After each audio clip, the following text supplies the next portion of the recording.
There's a really famous saying that states that time heals all wounds, but is that really true?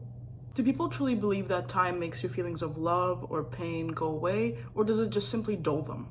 Well, my name is Simon, and I just finished reading the novel Call Me By Your Name written by Andre Aciman, which I think towards the end addressed this question really well.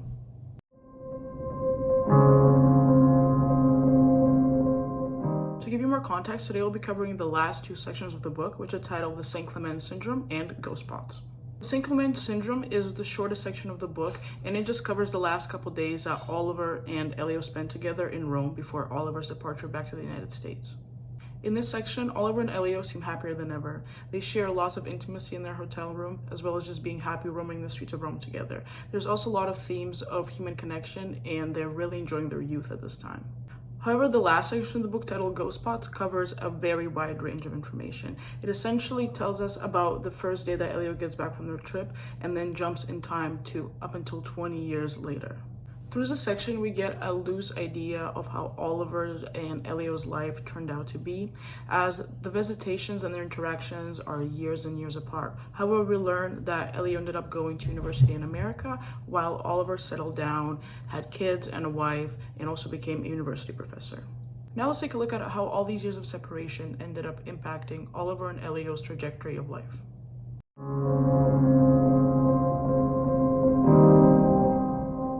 To be honest, it did not seem like there was a lot of hope filling the last few pages of this novel, as it truly felt that sometimes Oliver and Elio both believed that it is too late to dream of the life they wish they had lived.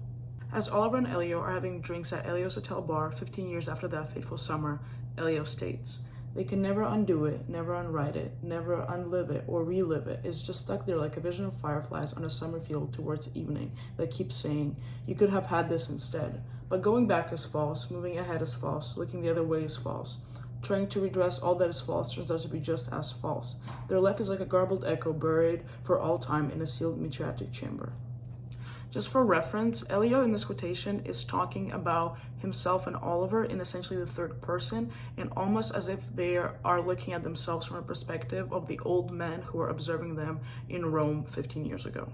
So essentially, Elio and Oliver are talking about their younger selves and admiring them from an outsider's point of view. To get back to the quote, Elio is essentially saying that his romance with Oliver feels like a thing that happened in the past that you could never get a hold of again, however you know the permanent impact that it holds on you. Elio knows that there is no going back or recreating that exact moment, which makes it impossible to go back in the past. However, he also realizes that knowing it and knowing that it happened to you and dealing with all the feelings and consequences, he's also not able to move forward properly, and he's not really able to look at life without remembering everything and keeping it really close to heart.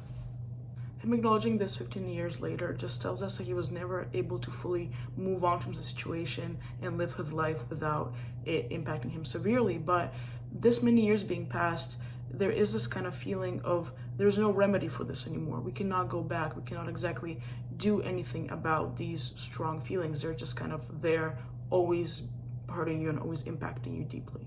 So at this point, Elio cannot help but feel like the most tender part of his life, the most love-filled moment, which was his connection with Oliver, is forever sealed away and is out of his access.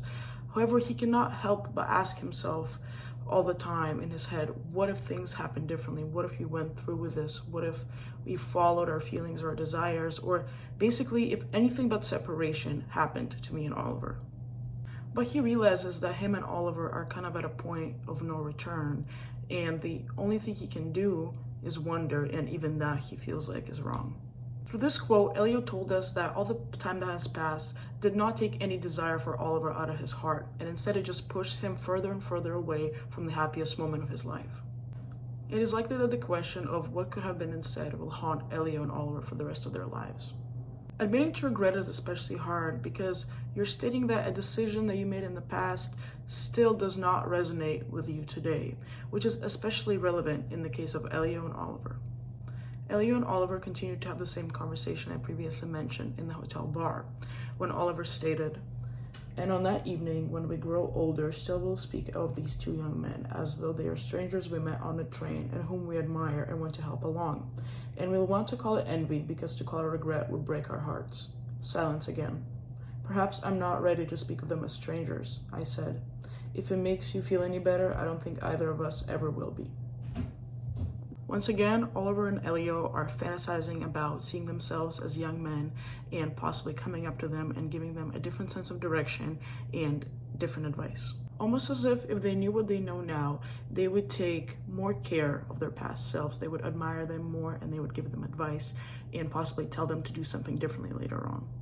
And then Oliver follows up with a statement that basically says, I wish the only thing that I felt for myself was envy for the fact that I was younger and I was having this relationship, but what in reality he feels and is scared to admit to is regret. Regret, in comparison to just simple nostalgia, is a far more deeper and most importantly current feeling. He is still actively 15 years later wishing that he possibly could have done something different and taken a chance on this relationship when he had the time.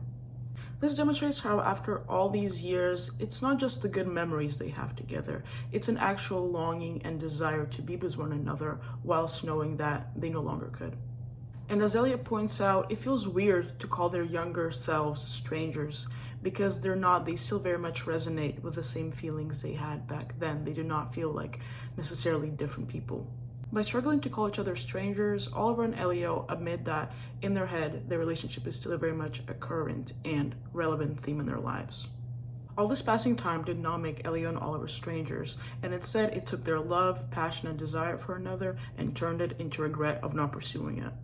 Through reflecting on their lives, it almost seems like Elio and Oliver spend their remaining days living in the shadow of their summer romance. Oliver and Elio are still continuing the same conversation when Oliver looks at Elio and says that he feels by looking at his face he was just awoken from a 20-year-old coma, and Elio recognizes how connected their pain feels.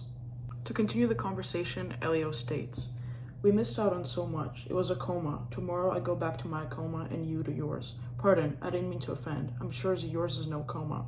No, a parallel life. Maybe every other Sora I'd known in my life suddenly decided to converge on this very one. I had to fight it off, and if he didn't see it, it's probably because he himself was not immune to it." As Elio makes very clear, it feels like when they are apart, they are in a complete coma, a lifeless, mundane coma, and it's only when they are together they feel the ultimate fulfillment that they once did. As I previously mentioned, to me this quote really seems like their summer together was almost a peak of their life, and everything else after that has been living in the shadow of it and dealing with the consequences of not being together. Also, by comparing his and Oliver's life to a coma, to me it seems like that represents being stuck in one place mentally, however your body or your physicality is still moving forward in time. It's also interesting to note how Oliver compares his coma to a parallel life, kind of similar to what he did in the last quotation, where he called regret envy. This seems like he's doing it to make things more lighthearted, but also in a way it's telling me that he does not want to fully admit to it out loud and face its seriousness. Then suddenly, I think just the pure sadness of this conversation, to be honest, hits Elio right where it hurts, and he describes it as every single pain he's ever experienced in his life just combining into one and hurting all at once. For a second, Elio considers covering up all this pain that he's experiencing, but then he realizes that Oliver's probably feeling the same things right now, because this conversation truly revealed how unhealed they are from their relationship. Even after all this time, Oliver and Elio still both acknowledge that they feel the most alive when they're together, and when they're apart, their life turns into a meaningless and mundane coma. The final scene in the book is set back in the B. It happens when Oliver comes back to visit the house where everything started after Elio's father has passed. I wish I could tell you that this is the part where the characters get closure, but in reality, the book ends with the lines of them acknowledging that they still both remember everything. To be honest, reading this book at 17 years old feels like I'm reading a cautionary tale. Either because of society's fault or maybe their own, Elio and Oliver never ended up living out their true love for each other. And the scariest part is, the story perfectly demonstrates how time doesn't simply solve your issues or erase all your true emotions, because as we see with Oliver and Elio, their love, desire, and pain for each other simply turned into a lifelong yearning. As we see from their story, suppressed love will only set you back and turn into pain. Take all the chances and risks while you're still young, because today's fear can turn into tomorrow's regret. Now as for my question to you, if you could give advice to 17-year-old Elio, what would you tell him? Thank you so much for sticking around and going on this wild and fascinating journey of Call Me By Your Name with me. Now, instead of a proper goodbye, I want to leave you with a quote said by Elio's dad when he first returned from Rome. In your place, if there's pain, nurse it, and if there's a flame, don't sniff it out. Don't be brutal with it. Withdrawal can be a terrible thing when it keeps us awake at night, and watching others forget us sooner than we want to be forgotten is no better. We rip out so much of ourselves to be cured of things faster than we should be that we go bankrupt by the age of 30 and have less to offer each time we start with someone new. But to feel nothing so as to not feel anything, what a waste.